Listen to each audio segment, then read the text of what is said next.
जेव्हा ऊर्जेचा प्रश्न येतो तेव्हा अणु ऊर्जेची मोठ्या प्रमाणात चर्चा होते आणि सगळ्यात जास्त सुरक्षित आणि स्वच्छ अशी अणु ऊर्जा आहे असं मानलं जातं. तर या बाबतीमध्ये मात्र आपल्या देशामध्ये मोठ्या प्रमाणावर विरोध होतो, त्याचे दुष्परिणाम आहेत असंही वारंवार सांगितलं जातं. नेमकं या संदर्भात काय चित्र आहे?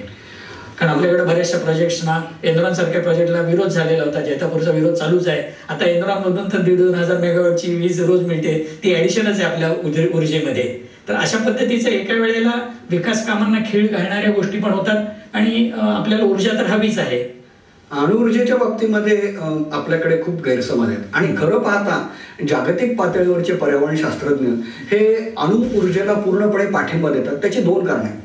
आता वरच्यावर आपल्याला हे दिसायला लागलेलं आहे की औष्णिक प्रकल्प जे आहेत त्या औष्णिक प्रकल्पांमुळे कार्बन उत्सर्जन खूप मोठ्या प्रमाणात वाढत आहे. किंबहुना औष्णिक प्रकल्प हेच महत्त्वाचे प्रदूषणास कारणीभूत आहेत. हे एक. दुसरी गोष्ट, जलविद्युत प्रकल्प जे ते दोन कारणामुळे अडचणीत येत आहेत. एक तर त्यामुळे खूप मोठं जंगल नष्ट होतं आणि खूप जागा ही नष्ट होत असते. दुसरी गोष्ट, जर हवामान बदलामुळे पाऊस कमी पडला तर जलविद्युत प्रकल्पाचाही आपल्याला उपयोग होत नाही. त्यामुळे अतिशय नेमकेपणानं आणि खात्रीशीर ऊर्जा ही अणुऊर्जा आहे आणि कदाचित ती पर्यावरणीय कारणासाठी सुद्धा आपण स्वीकारली पाहिजे असं जेम्स लव्हलॉक सारखे ज्येष्ठ पर्यावरण शास्त्रज्ञ सांगतात. दुसरी गोष्ट, अणुऊर्जा अगदी आपल्याला पाहिजे तेवढी, म्हणजे सुरुवातीला 200 मेगावॉट म्हणलं तर कायम ते 200 मेगावॉट मिळते. आता या सगळ्यामागे आपण आणखीन एक गोष्ट लक्षात घेतली पाहिजे. आपल्याला युरेनियम आत्ता पाहिजे. ते कशासाठी पाहिजे तर आपल्याकडचं युरेनियम उपलब्धते आपल्याला मिळत नाही. दुसरी गोष्ट, आत्ता तुर्त आपण घेतोय काही काळ ऑस्ट्रेलियाकडनं, फ्रान्सकडनं, अमेरिकेकडनं, पण काही वर्षातच आपण थोरियमवर जाणार आहोत आणि जगातल्या थोरियमच्या साठ्यांपैकी 67% साठा हा भारतामध्ये. म्हणून अणुऊर्जेच्या बाबतीत स्वयंपूर्ण होण्याचं जे होमी जहांगीर भाभा आणि नेहरूंनी स्वप्न पाहिलं होतं ते अतिशय द्रष्टे होते म्हणून त्यांनी तेव्हा पाहिलं होतं. आणि आपण सगळ्यांनी जैतापूर काय या आण्विक प्रकल्पांना पूर्णपणे पाठिंबा देणं हे पर्यावरणीय आणि आर्थिक कारणासाठी अतिशय योग्य ठरणार आहे. नाही, पण या पर्यायांबरोबर पवनचक्की आणि सौर ऊर्जेचाही देखील नेहमी विचार होतो आणि प्रसार होतो. तर ती तितकीशी व्यवहार्य आहे असं तुम्हाला वाटतं का? झालंय असं की पवन ऊर्जेच्या बाबतीमध्ये त्याच्या मागे खूप मोठं रॅकेट होतं म्हणून त्याला खूप अनुदान मिळत होतं म्हणून त्याचा प्रसार झाला. खूप मोठ्या प्रमाणावर पण त्या प्रमाणामध्ये जेवढ्या प्रमाणात त्याच्यावर आपण खर्च केला तेवढ्या प्रमाणात आपल्याला तिथनं ऊर्जा मिळत नाहीये. आणि सौर ऊर्जा ही विनाकारण महाग केली जाते. म्हणजे ज्या प्रमाणामध्ये स्वस्त ती व्हायला पाहिजे तर त्याचे उत्पादक तेवढ्या स्वस्तामध्ये त्याचे पॅनल्स देत नाहीये.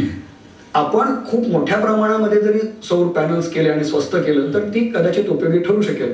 परंतु आपण जर एक दूरगामी विचार केला, 2050 सालची आपली लोकसंख्या, आपल्या ऊर्जेची गरज, आणखीन आपली औद्योगिक वाढ, ही सगळे जर विचार आपण केला तर आपल्याला अणुऊर्जेला पर्याय नाही. आपल्याला अणुऊर्जा स्वीकारावीच लागणार आहे. एक मला असं सांगा की पर्यावरणाचा जेव्हा विचार आपण करतो, ती चर्चा चालते त्यावेळेला ही जी जैवविविधता आहे संपूर्ण, मग ती निसर्गातली असेल, सागर किनाऱ्यावरची असेल, तर ती अलीकडे धोक्यात आलेली आहे असं वारंवार सांगितलं जातं.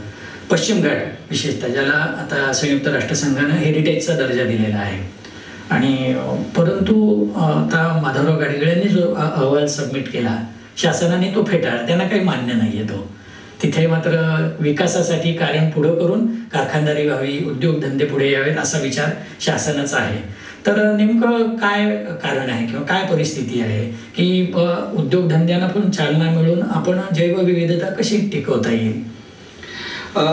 त्या प्रश्नाकडे आपण जरा जास्त व्यापक हे बघितलं पाहिजे. कारण काय, आपण जर देशाचा नकाशा पाहिला तर जंगल संपन्न भाग, खनिज संपन्न भाग, पाण्याच्या दृष्टीने संपन्न भाग जो आहे, झारखंड आहे, बिहार आहे, ओरिसा आहे, हाच भाग सर्वात दरिद्री आहे.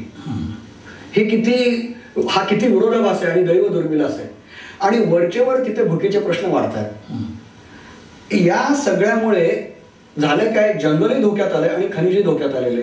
माधव गाडगिळांचा अहवाल मला यासाठी महत्वाचा वाटतो की त्यात ते काय म्हणतायत की या भागातल्या लोकांना तुम्ही त्यामध्ये सहभागी करून घ्या. मी त्याचा अर्थ असा लावतो की तुम्हाला खाण काढायची, जसं आपण सेल्सच्या बाबतीत विचार केला होता, विशेष आर्थिक क्षेत्र जर तुम्हाला करायचं असेल, शेतकऱ्याची जर जमीन जात असेल तर तुम्ही शेतकऱ्यांना त्यामध्ये भागधारक करा.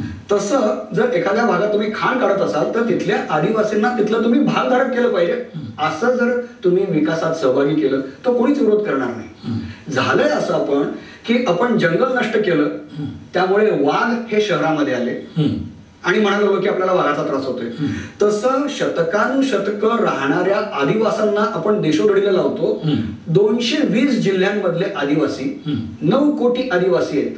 या आदिवासींना जर देशोधडीला लावलं तर ते नक्षलवादी होणार नाहीत का?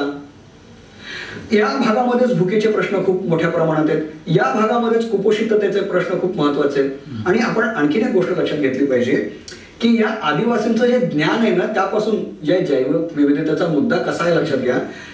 आपल्याला 4000 ते 5000 वनस्पतींचं ज्ञान आहे. औषधी वनस्पती बऱ्याच आहेत तिकडे. औषधी वनस्पती आहेत, त्यानंतर खाण्यातल्या येणाऱ्या आहारातल्या वनस्पती आहेत. याचं आपलं ज्ञान आणि आदिवासींचं ज्ञान यामध्ये दुपटीचा फरक आहे. म्हणजे आदिवासींना 10,000 वनस्पतीचं ज्ञान आहे असं केरळच्या त्रिवेंद्रमच्या बॉटॅनिकल सर्व्हे ऑफ इंडियाचं म्हणणं आहे. तसा त्यांचा अहवाल आहे. आपल्याला त्याच्या निम्मच आहे. आणि याचा सन्मान डॉक्टर पाल्पू पुष्पांगदन यांनी केला होता आणि त्यांनी इंटेलेक्च्युअल प्रॉपर्टी राईट मधून काढणी जातीला मानधन दिलं होतं आणि एक औषध आणलं होतं बाजारामध्ये. या दृष्टीने आपण विचारच करत नाही. आपण इतक्या साचेबद्दल ठोकळेबाज पद्धतीनं निसर्गाच्या विनाश करण्याच्या आपण मार्गाने चाललेलो. लक्षात घ्या, आत्ताच्या अर्थ राजकारणाचा पाया हा निसर्गाचा विनाश करण्याचा आहे. आणि जोपर्यंत आपण निसर्गाच्या संपत्ती निर्माण करण्यामध्ये सर्व लोकांना सहभागी करून घेत नाही तोपर्यंत ही विषमता वाढत राहील आणि जग धोक्यात येईल. यात एक मी आपल्याला चित्र दाखवू इच्छितो. हे सुदान मधलं आहे. भुकेचा प्रश्न हा आपल्या भागात का तीव्र आहे हे इथं लक्षात घ्या. हे या चित्राला पुलित्झर पुरस्कार मिळाला होता केविन कार्टरच्या.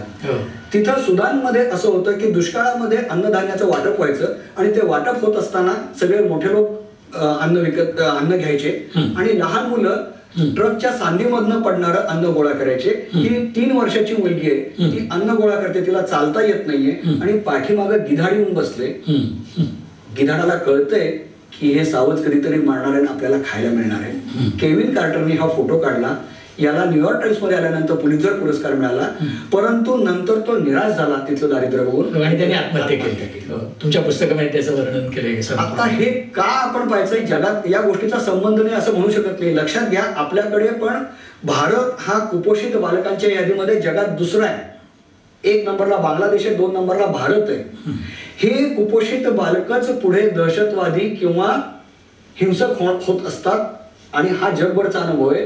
त्यामुळे आपली जी इतर श्रीमंती आहे ती श्रीमंती टिकू शकणार नाही. हा विषमतेचा संदेश जर आपण लक्षात घेतला आणि तो पर्यावरणाचा संदेश मानून आपण जर संपत्तीची निर्मिती करण्यामध्ये या सगळ्यांना सहभागी करून घेतलं नाही तर आपल्याकडे वेळोवेळी सामाजिक उद्रेक आणि सामाजिक भूकंप होणं अटळ आहे.